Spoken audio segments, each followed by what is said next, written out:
Nagsakay pala kami ng Grab dito sa Malaysia. At ito pala ang bagong Vios,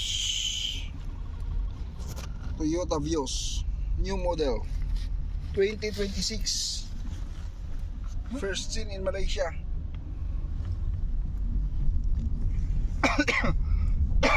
So may lalagayan dito ng tubig.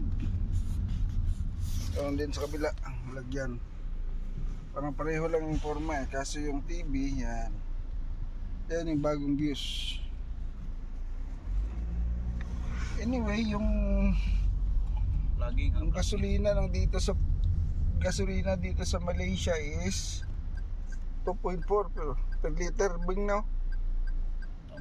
Ringgit. 2 ringgit. It's only 2 ringgit per liter. Gasoline or petrol nila dito kung tawagin.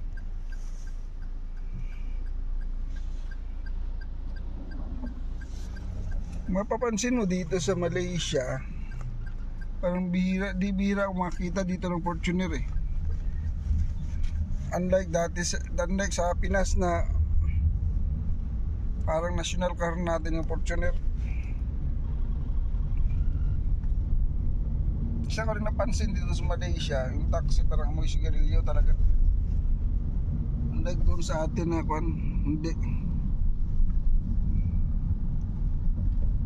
May hilo ko dito sigarilyo.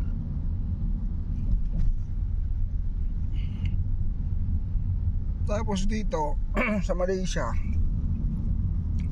walang squatter. Kahit na may mga bakanting lugar dito sa Kuala Lumpur.